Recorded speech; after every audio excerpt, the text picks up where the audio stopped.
Welcome to Aspects of Writing with your host, James Kelly.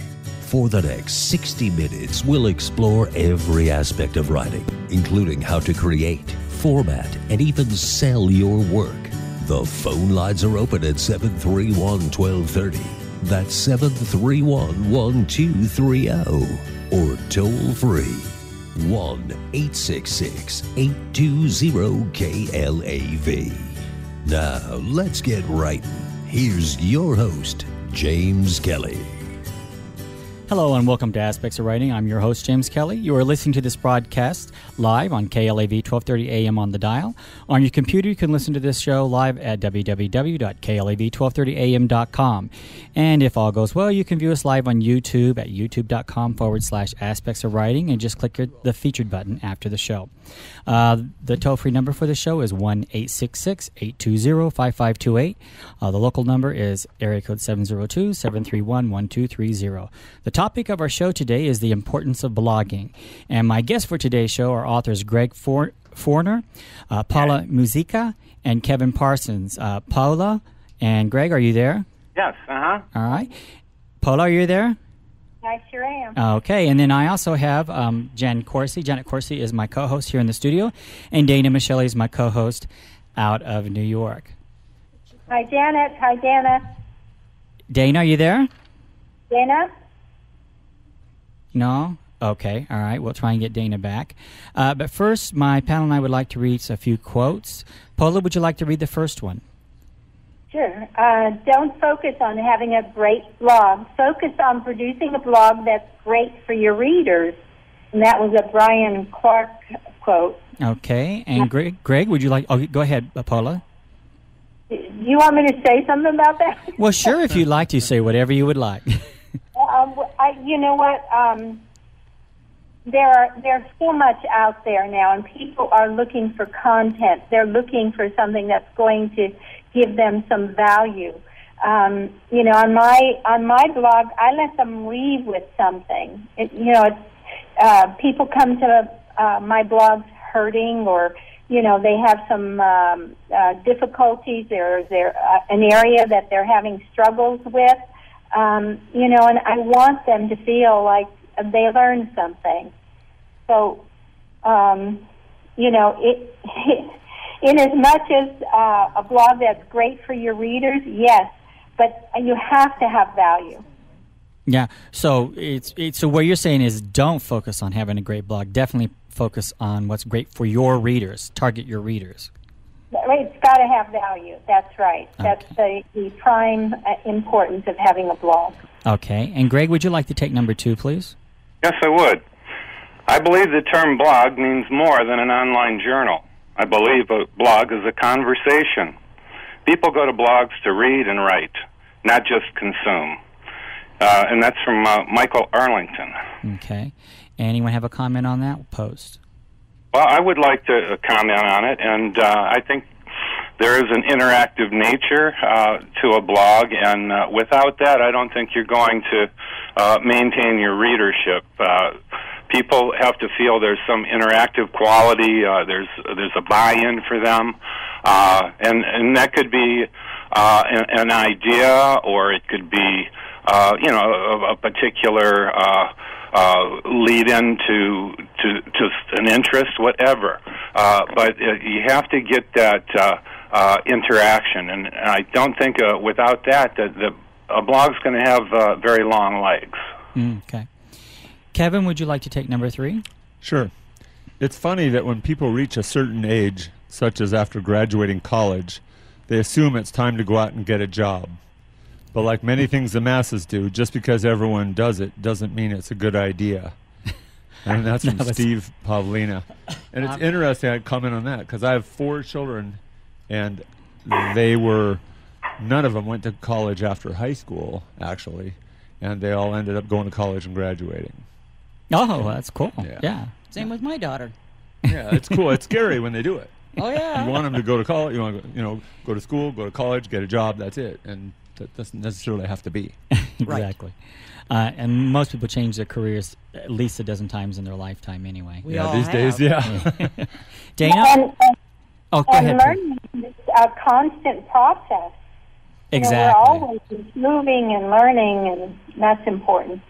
Yeah, I was speaking to a lady yesterday who went through a transition from being an attorney. Which, Dana, are you online? Yes, I'm back. Which Dana relates to this, I'm sure. And to where now she's an author, and basically she just writes for a living. Dana, would you like to take number 4? Sure. When I started writing the blog more than 3 years ago, it was in response to traditional media's habit of twisting interviews to fit the headlines they wanted to create. Mark Cuban. Yeah. Oh, yeah, Mark Cuban. Yeah, he's the Mavericks. And a Maverick. Yeah. And Greg, would you like to take number 5? Yes. Game-changing innovations are few and far between. They are usually simple concepts to describe, but when they arrive, it takes time to fully realize their importance and impact. Television was a game changer, mobile phones were a game changer, and blogging is a game changer also. Yeah, and I think this is what's interesting, because I am not a blogger, but everyone on the panel is a blogger. And actually, Jan, you may not consider yourself one, but you really are as well with your newsletter. Yeah, true. Yeah. And but I want to learn more and do more so that people know more about my books. That's why I like this show today, because it's something I want to learn. I mean, I really am not that hip to the blogging scene, but it looks like it's very important when you're trying to get something across. And we're going to go into it a little bit with each of our guests, and Kevin, I know, is going to have a lot to say about this. I'm a turbo blogger. Jan, would you like to take number 6, please? The bottom line is blogging is like sex. You can't fake it. You can't fake passion. You can't fake wanting to engage with the public. If you do, it will ultimately be unsatisfactory, a very unsatisfactory experience for both the blogger and the reader. Kevin Anderson. All right. And Paula, would you like to take number 7, please? The Internet destroyed most of the barriers to publication. The cost of being a publisher dropped to almost zero, with 2 interesting immediate results. Anybody can publish, and more importantly, you can publish whatever you want. And you know, this is so true today. It really doesn't cost you a penny to publish on the Internet. You may never publish a paperback or a hardback, but when it comes to the Internet, it's virtually free. And Dana, does anyone have a comment on that? Well, I do. Okay. Well, if you have motivation, if you have, a cause or something that, you've invested a lot of time in and you want to share that, you have to have a passion. It's true. You have to have a passion for what you're blogging about, and, and then it works. Exactly. And Dana, would you like to take number 8, please? Sure. Just as we don't spend a lot of time worrying about how all those poets out there are going to monetize their poetry, the same is true for most bloggers. Like that. I know. Is anyone here making a career out of blogging? I've been blogging for 8 years and I've made $100. Well, So there. There's Jeff. I've made $50. So obviously it's not done for money, or for most people anyway. And Kevin, would you like to take number 9, please? Right. I found myself declaiming for an hour on the utmost importance and urgency of blogging, saying in no uncertain terms that, especially in a high-end niche business, blogging is the premier way to have intimate conversations with his clients. Funny thing, I believe it. That's Tom Peters. Okay. And Jan, the last one, please. In China, blogs enable millions of citizens to express their opinions with reduced political risk simply because of the sheer number of like-minded opinions online. Facing these independent voices, the old ideology machine starts to crumble. You know, and that is so true with Facebook's proved this, and Twitter. And, you can go out there and you can blog on these sites. And there's so many people. How can you, they almost can't go after you. There's too many people. Right. Oh, yeah. Didn't we see something take place in the middle? Yes, go ahead. I'm sorry, I just said it's a good way to pull down barriers. Exactly. We saw something like this happen in the Middle East, I think, last year. Yeah, if there's an uprising or something, it gets out. They Right, can't stop it. Yeah. It's great. Yeah. So blogging has its place for sure. If you're just tuning in, you're listening to Aspects of Writing with me, your host, James Kelly, here on KLAV 1230 on the AM dial. On your computer, you can listen to this broadcast live at www.klav1230am.com. My guests for the show today are authors Greg Fournier, Pola, Muzyke, and Kevin Parsons, and my co-host in the studio with me is Jan Corsi, and in New York, Dana Michelli. Our first guest is Pola Muzyke. She is an actress, producer, and author. And Pola, please tell us a little bit more about your work and how you came into writing. Well, it started when I was doing a play in London. We had to write our own scenes. And then I was working in Italy, and Federico Fellini used my work, the work that I had done in London, and he used my work for his film. So I guess the beginning was in film and in plays, theater. And that so you basically started writing while you were in the theater. But you've written beyond that, I believe. Is that not correct? Right. I've written hundreds of corporate video, commercials, documentaries. I've written television shows, and I just went on and on. I also have 4 books that are available. You can buy them as an ebook, or there's a hard copy. Escape the Hezbollah won an award. So, yeah. I started out as an actress, went into writing. I love it. And I still love acting. What shows have you written for? The television shows I wrote were local, our local talk shows. Okay. So, yeah, so that was up in Pennsylvania in the 80s and 90s. Although you might find something. No, I didn't write that. Something that I host, but I didn't write that. So, what project are you working on now? What? What projects are you working on now? Well, we're producing a film, Higher Ground Films. We're putting that together, and we're producing films from my book, which is the Abducted to Kill and the Freedom Inside and Guerrilla Fighter. Those will be the trilogy, the first 3 films, and we're going from there. We're just going to do one film after another. Well, it sounds like you're having fun with that. Oh, yeah. But I'm producing there. They're my stories, but I'm producing, and we have Lena Dooley is doing the writing. She'll be doing the script writing on that. Mm-hmm. So I kind of can take a back seat and take a look at what's going into it and make comments. And people can see my work at polamuzyke.com. You can, there are books and whatever else I've been doing.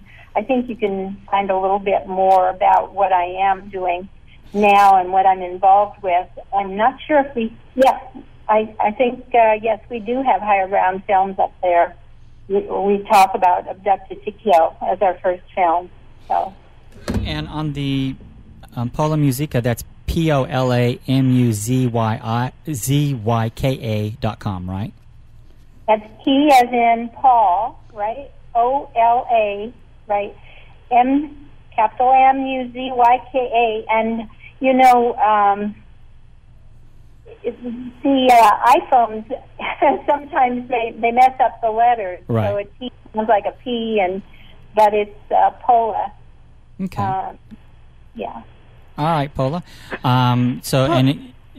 Pola, what is your nationality? My family is Russian. I'm second generation American, so I'm American. I'm not going into that, cross cultural things, because I did live in Europe quite a lot. So it's just your beautiful name. Thank you. Yeah. Muzyke means music in English. So yes, nice.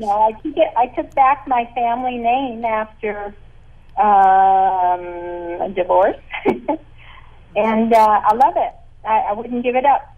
Oh, yeah, it's a beautiful name. Thank you. All right, and Paula, if you'll just stay on the line with us, we're going to continue with this conversation in a little bit. If you're just tuning in, you're listening to Aspects of Writing with me, your host, James Kelly, here on KLAV 1230 on the AM dial. And on your computer, you can listen to this broadcast live at www.klav1230am.com. My guests for today's show are authors Greg Fournier, Pola, Muzyke, and Kevin Parsons. My co-host is Janet Corsi and Dana Michele. Our next guest is author Greg Fournier. In addition to being a blogger, can you tell us more about your life and what led to the writing of the first novel, Zug Island, a Detroit riot novel? Yeah, I was born and raised in downriver Detroit, and of course everybody knows it's an industrial town, and I was hoping I could, go to college and be, at that time I wanted to be a biology teacher. And what happened was I got involved in a, freshman drinking incident and was asked to go home for a semester. So from that inauspicious college start, my education began, and in January in Detroit, off the Detroit River, it's a chilly wind that blows, and I was able to find a job at a place called Zug Island, and they made steel, pig iron, coke, which is a refined coal product to put into the blast furnace, and so on and so forth. So that summer, the winter, spring, and summer, I worked in that environment, and what made it memorable to me was that was the year of the Detroit riots in 1967. And I happened to be in that general vicinity when they broke out, and got out of there as fast as I could. But I still had to work in the Detroit area for the several days after that, and it was just a very moving experience for me, and it stayed with me my whole life. So after a career of being an English teacher, I decided, I think I'm going to try to write a book, and that was the first story that I thought to write, and I wrote it as fiction, but it's really a metafiction. It's got heavily seasoned with memoir, so it's a mixture like most fiction is. But and then from that point on, I had to decide, how am I going to market this? And that's where the blog came in. Well, I'm just curious, what was it like for you going from being an English teacher? How many years were you an English teacher? 37. 37 years. Oh, my. Into writing your first novel. It was probably, I would compare it to putting on an old, comfortable shoe. And because being an English teacher, as far as the skills that I had to work with, develop, the proofreading, I was a teacher who actually read compositions. And so I had a lifetime of background in that area. So, and being a storyteller, I think if you're going to be a good teacher, you have to know how to tell a story. And so I figured, hey, I can do this. And I sat down, and I was pleasantly surprised with my first effort. Well, I find it interesting, too. One thing I know for sure is even as an English teacher, you have to have that creative ability to write. It isn't something that if you have an English degree or a journalism degree, you can necessarily sit down and just do. No. I attribute it to drive, and this is something I've wanted to do since I was a kid, write, that is.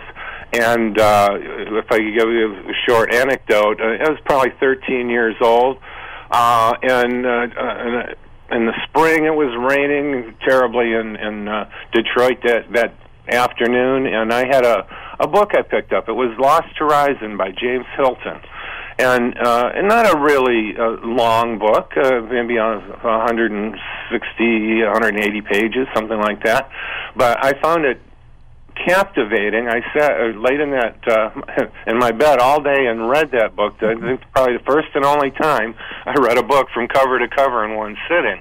Wow. And it stayed with me all these years. And what stayed with me is the magical transporting power of that book through the imagination, and talking about the East and the West, and wanton stimulation of the lower instincts. And, I'm a 13-year-old kid, and I'm going, wow, I don't know what that is, but I'm going to find out.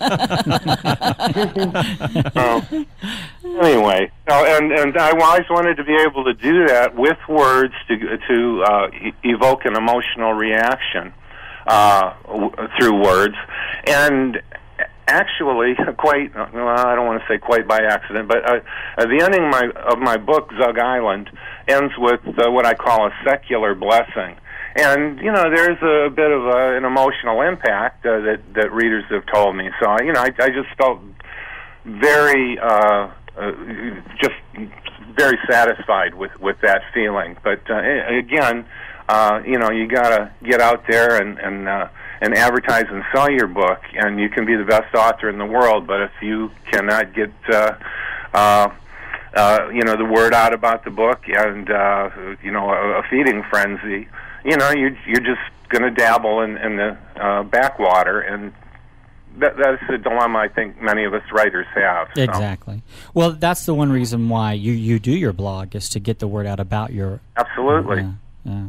And it's been pretty effective in my case. So that's great. Where can we learn more about your work? What websites do you have? Well, I've got a website, simply ZugIslandTheNovel.com, and that will take you and give you all the information you want on that. My blog is Fournology.blogspot.com. So that's FORNOLOGY.blogspot.com.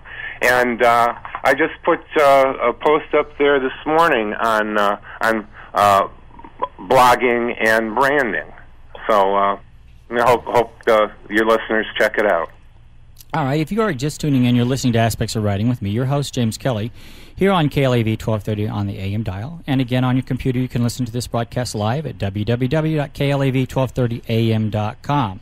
Our next guest is Kevin Parsons. He's been on the show several times, and he's here to update us on his latest venture, which is 50 States in 50 Weeks. He's been blogging about it, and I think he's going to turn this into some kind of a book, I believe. Kevin? Right. We just got back Sunday from our 50 States in 50 Weeks adventure. We traveled all across America on a motorcycle. My wife and I with a pop-top tent trailer, and it folded out in a king-size bed and a 7x7 tent. But we did stay in motels about 2/3 of the time if the weather was bad. But I've been blogging about it, and it's become my identification, really, because I've committed when I started to blog every day. And so I kept my readers apprised. And what I accomplished with that was I didn't develop a lot of... I've got like 100 a day, but I've got 45,000 hits on my blog. Oh, great. But what I've got is really, really loyal people. Mm-hmm. A lot of them read it every single day. It's like you get up, you go to work, or you fire up the computer. How's Kevin doing? And so that was really cool. But being someone that's blogged over 400 posts in the last year, I highly recommend that you don't do that. It's a burnout. I mean, and luckily we had an adventure, and so it was adventurous every day, but to come up with something every day.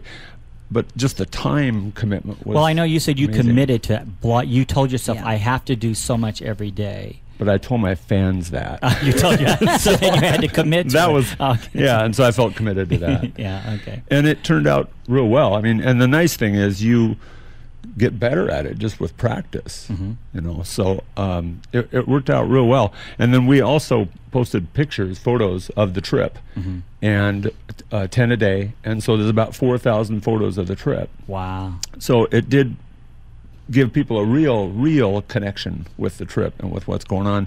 And then yes, that is going to morph into a book, and it's 50 States in 50 Weeks, Easy Rider Revisited. Okay. And it's what motivated me to do the trip originally was the movie Easy Rider. Two guys riding around the country with no responsibilities, and that doesn't happen. Nice. And so how does a baby boomer do it? That's at a retirement age and has money and has a plan, and isn't just out doing drugs and getting killed by rednecks. And so, but it's the same people. It's just it's the aging of the generation, and how does that turn? Yeah. So now on the blog, we're going to morph into that more. I'm going to actually ask my readers what their perception is on that to actually, in a way, help me write the book. Yeah, that's a great idea. Great idea. Yeah. So just get other people's input. I've got a lot of insight from the trip, but it's a little distorted because we avoided big cities. Yeah. We avoided the freeways, and then the people that you attract are bikers like you, but they're not the Bikers like you. It's not the anarchy bikers and the Hell's Angels. They're not attracted to a guy on a gold wing with his wife.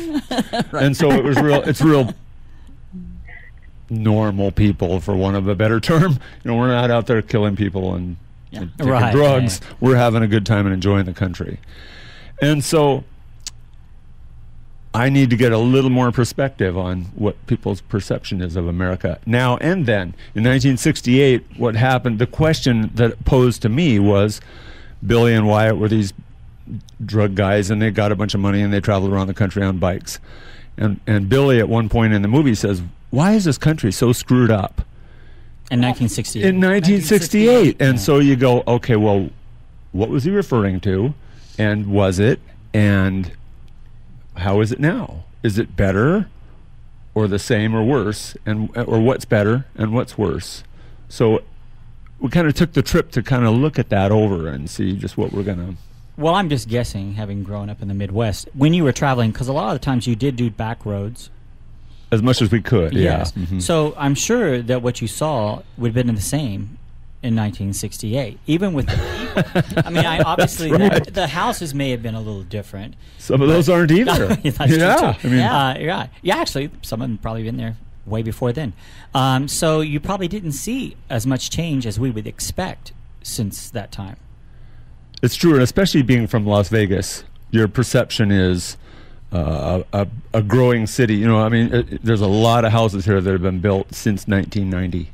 Right. And a lot of people have come here since 1990. Right. Whereas, like you said, in the Midwest, these people have been there 3 generations. Or more. Right. Or more. Yeah. And they've got deep, deep roots. Yeah. And they view life differently.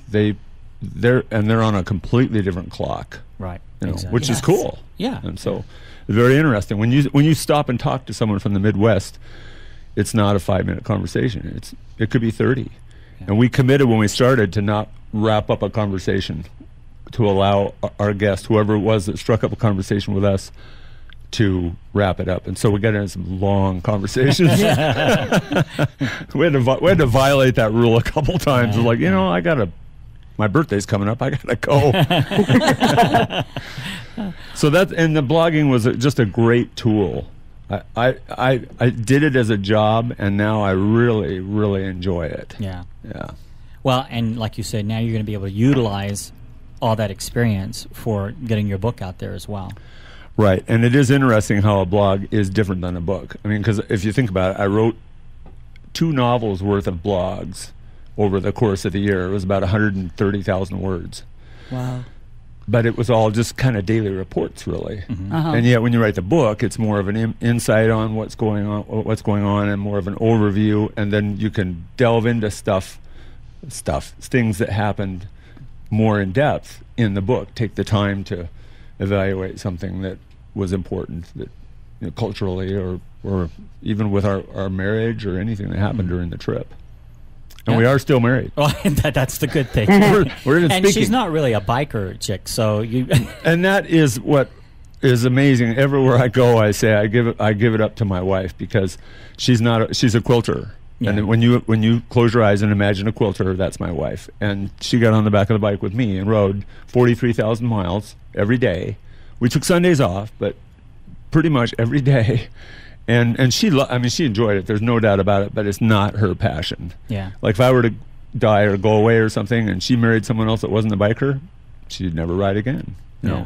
If she left something, I would still be a biker. So she's the one I felt like that really put her life sort of, because she did bring her sewing machine, and she did sew quilts. She sewed 5 quilt tops, and we stopped at quilt stores all over the country, because if Mom ain't happy, ain't nobody happy. So I made sure she was happy. Well, she didn't put her life on hold. She had a whole new experience that, and if it were not for you, she would never have. Yeah, that's true. That's true too. That I got to remember that when she starts rubbing my face in it. This is on tape. This is on tape. You will get a copy. When she says, "I did this for you," you can say no. Yeah, you had a lot of good stuff going on. So and she really did enjoy it. Yeah. She very much did. It's such a once in a lifetime thing that not only once in a lifetime, but very few people actually get to do it. Yeah, exactly. And so, but the blog was a great tool. The trouble was that I did it all with an iPad.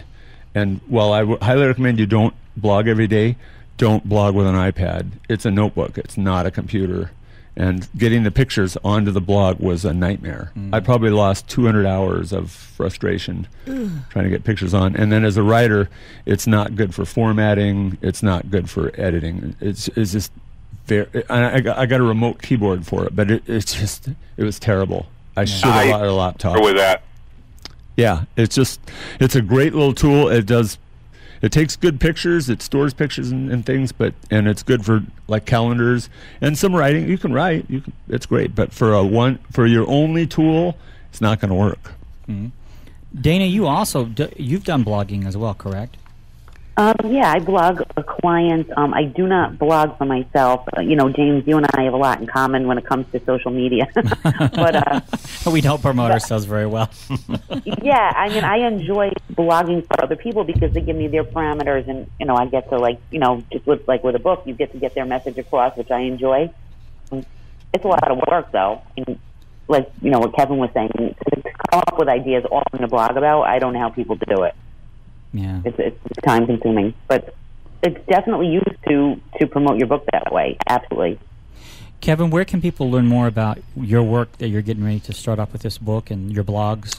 The easiest way is to go to 50statesin50weeks.com, 50statesin50weeks.com, or you can go to my website is kevinbparsons.com. B as in boy. Okay, I'd like to remind our listeners again that you're listening to Aspects of Writing with me, your host, James Kelly. You're on KLAV, 1230 AM on the dial and on your computer at www.klav1230am.com. Today's topic is the importance of blogging, and Wikipedia describes blogging as a blog, and the term blog is a contraction of the words weblog. Get it? Weblog. Oh, okay. Yeah. It is a discussion or informal site published on the World Wide Web and consisting of discrete entries or posts, typically displayed in reverse chronological order. The most recent post appears first. Until 2009, blogs were usually the work of a single individual, occasionally a small group, and often covered a single subject. Many blogs provide commentary on a particular subject. Others function as more personal online diaries. Others function more as online brand advertising of a particular individual or company. A typical blog combines text, images, and links to other blogs, which, Kevin, you kind of did that. You did the... Right. Yeah. In fact, it was interesting. As I blogged, I've got the opportunity to be on Author Culture, and I blog there now as a guest blogger, and also on Geezer Guys and Gals. I'm a geezer, so. And that one I write humor, and that's a lot of fun. It's not easy to write humor, but it is fun. All right.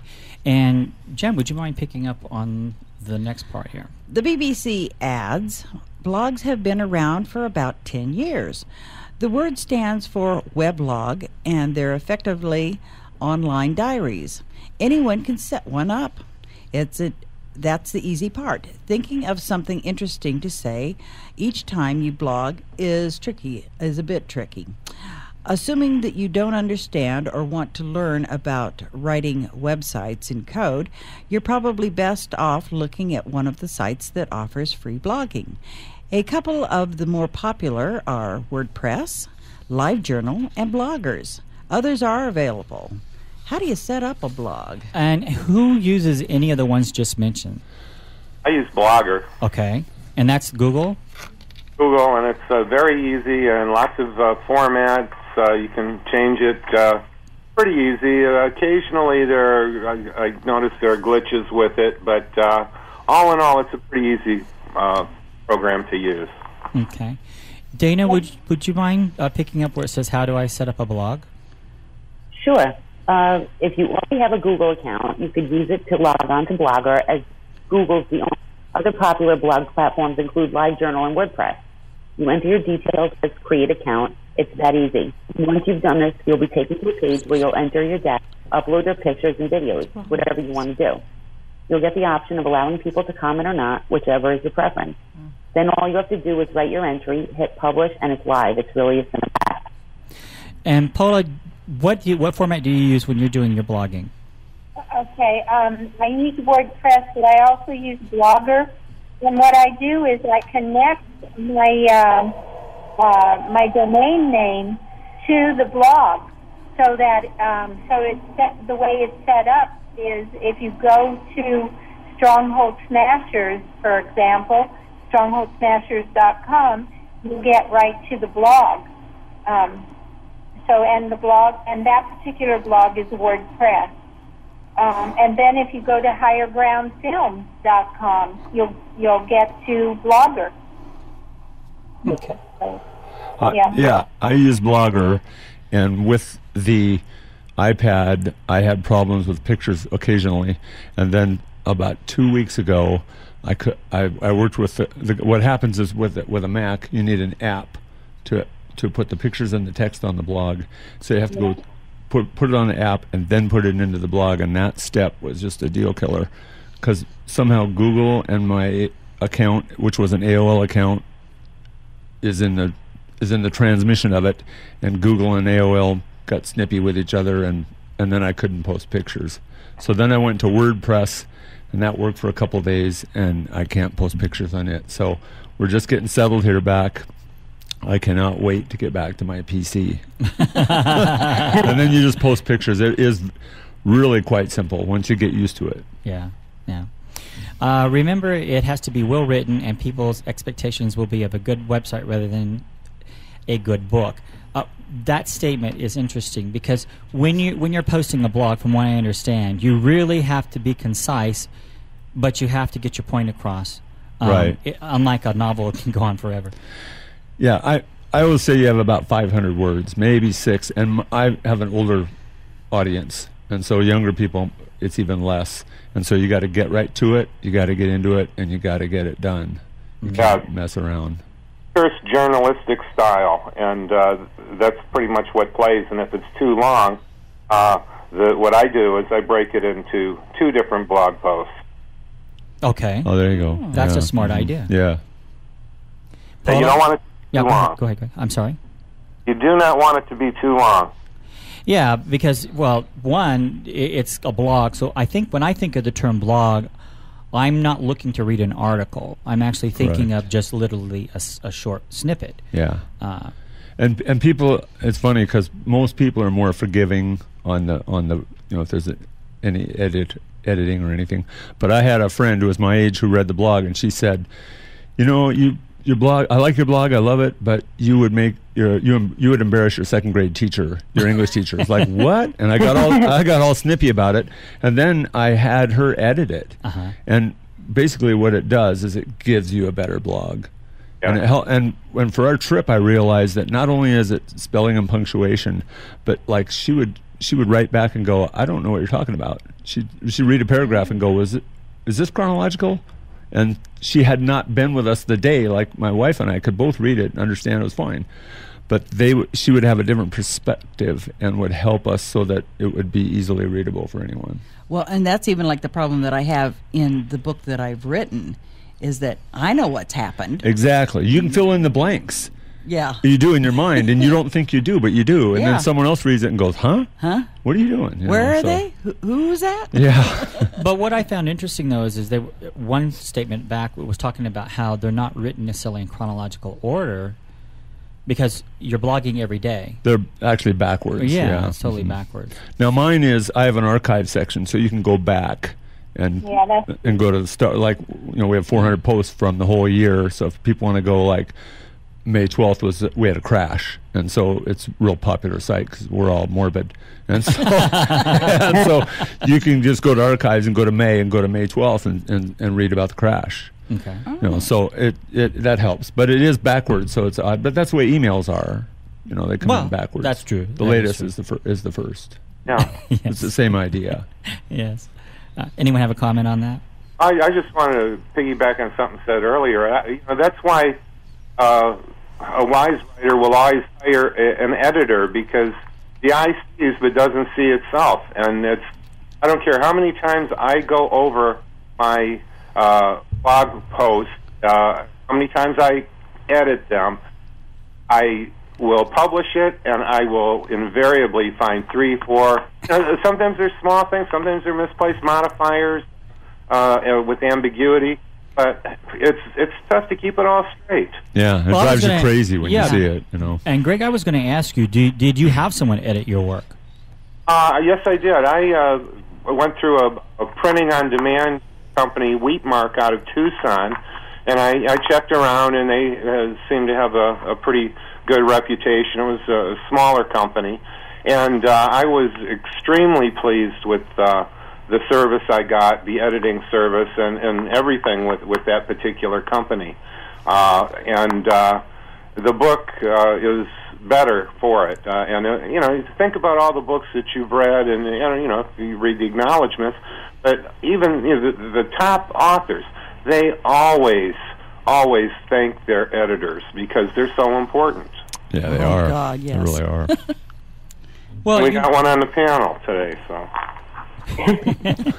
Thank you about that, the chronological order. Yes. How instead, so that your readers don't get lost, if you just pick up a reader here and there and they don't know what's been going on or what your whole blog is about, you might do a link on the side panel that says about this blog, and then also in your archive, make sure that you have your subject reflects what happened that day. So pick a couple words that will describe what happened, and then in WordPress you can put the mouse over the subject, and you can see kind of a subtext of what the blog will be about that particular day. Uh-huh. So that's nice. Yeah. That would help, yeah. Well, one of the things that it mentions, too, on the internet, from where I got this article, it says, mention your subject as often as possible without laboring it in your first paragraph, as this will help your blog get listed potentially or permanently on the search engine. So I guess it's kind of like anything. If you mention it a few times, you're going to get picked up on the search engines. Right. And you have to be careful what you mention. Crawlers. We have creepy crawlers picking up those words. Yeah. So that's a good thing. There will be a section for tags, which you just mentioned, Pola. Words you'd want to associate with your blog, which also help it come up in searches. You'll also find buttons to help you upload pictures, videos, anything you've got that you want to put online. So now, Kevin, you were mentioning that was with which one was that? Blogger. Yeah. Mm-hmm. So you're finding Bloggers the easiest, and Greg, I think you mentioned that as well. It's pretty good, yeah. You're working off the computer, working off an iPad. It's very difficult and frustrating and time-consuming. But on the computer, it's a breeze. Yeah, it's amazing, that difference. So. I'm just curious, with the technology we have with the iPhones and all the other smartphones, can you blog from those?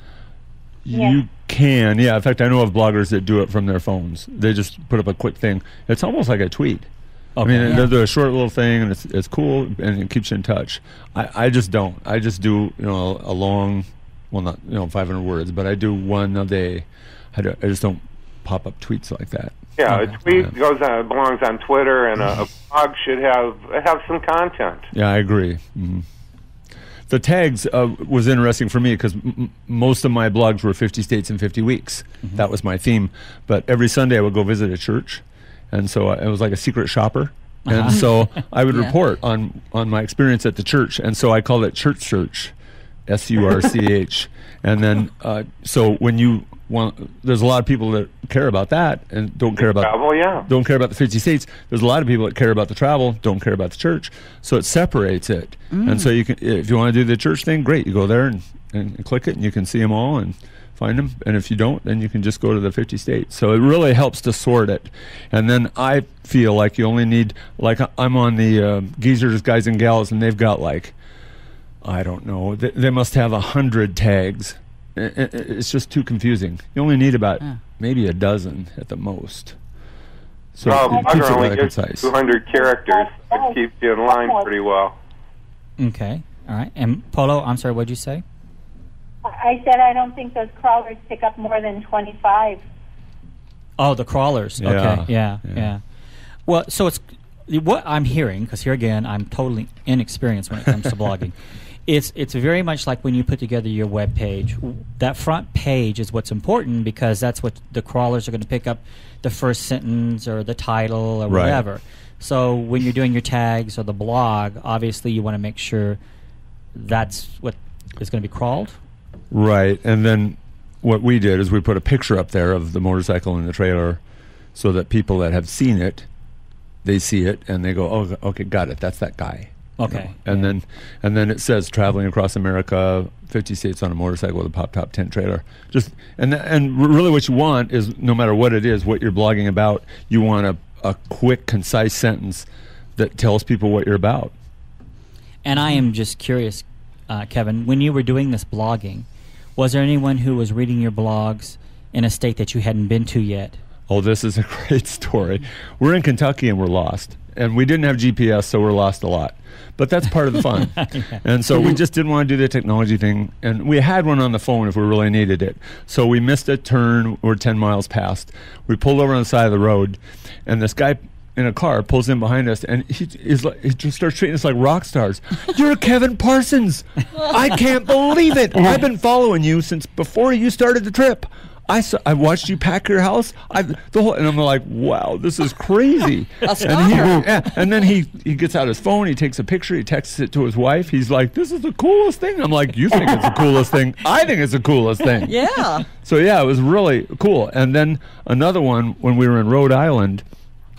We toured all the capitals. Well, we missed a few, but we toured the capitals. Mm-hmm. Toured the capital in Rhode Island. We go back, and I walk up to the bike, and a cab is in line across the street, and he goes, "Hey, Kevin." I'm like, hello? And he goes, "I'm reading your blog," and he holds up his phone.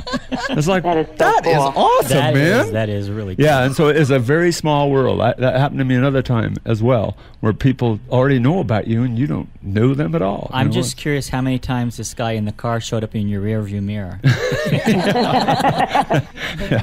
I've got a restraining order against him now. Because that's a serious follower. We want followers, but not stalkers. No, he was cool. It was such a cool thing for us, be like, wow, people are actually following us. That is really You see the stats you can follow, and like I've got followers all over the world. Mm-hmm. There's people in Australia, there's people in Europe that follow us, but it's like, that makes it real, and the guy's in Kentucky, and he goes, I know you, and he's talking to you like he knows you. It's just awesome. Well, that validates your blogging, obviously. Exactly, yes. Yeah. You know it's effective. Yeah, because sometimes when you're writing, you put it out there. It's just like the radio.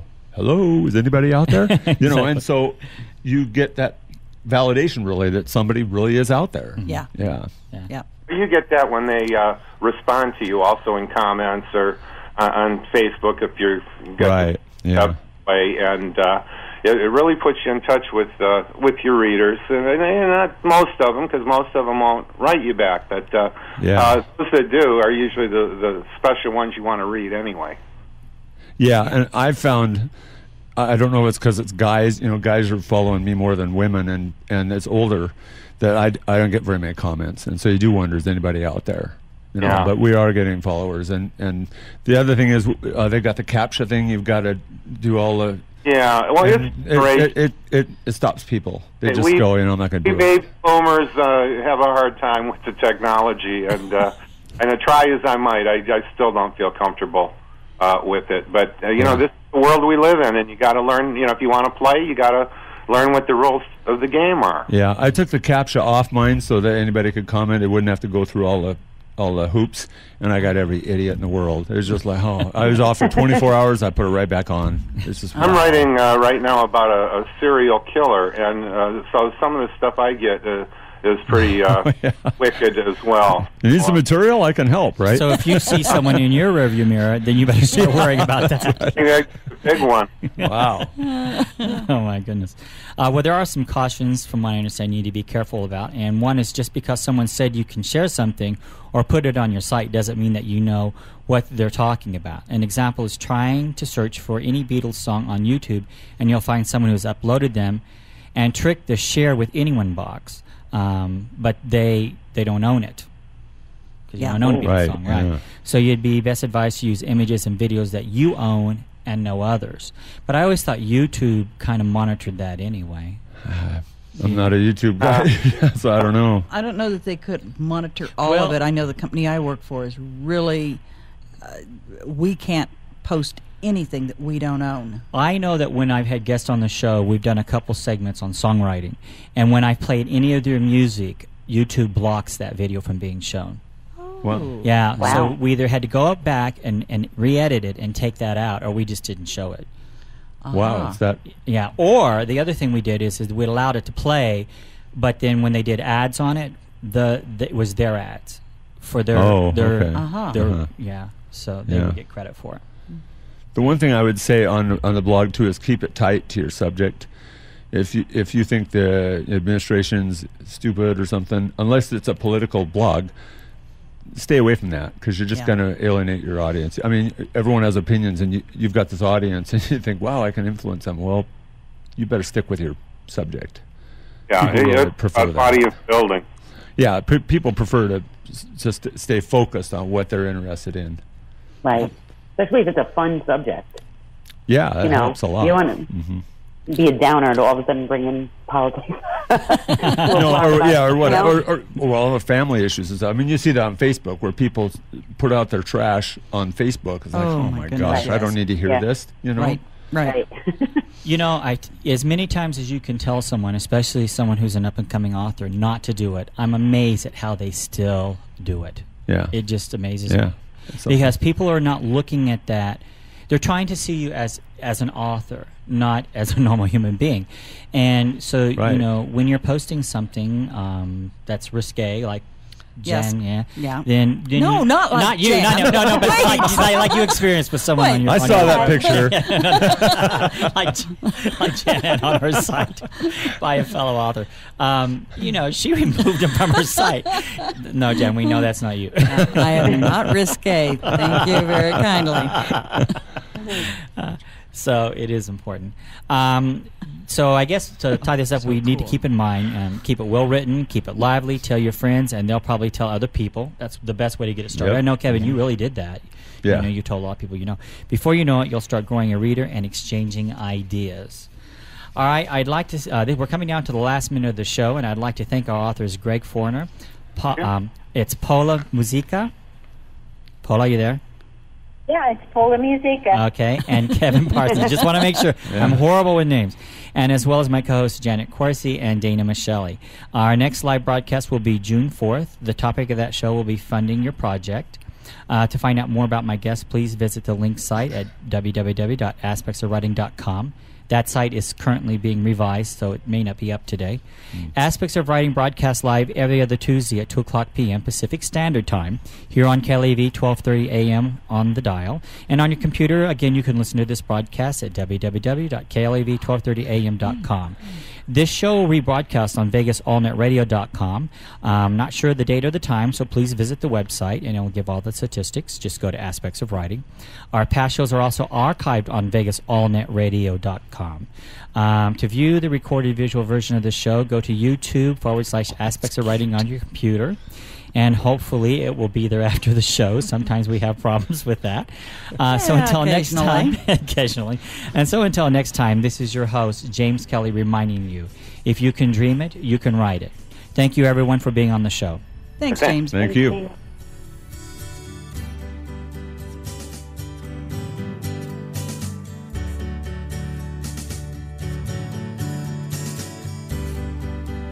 Thank you for listening to Aspects of Writing here on KLAV.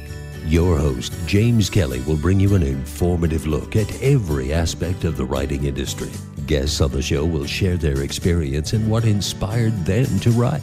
Together, we will explore every aspect of writing, including how to create, format, and sell your work. So join us for Aspects of Writing right here on KLAV.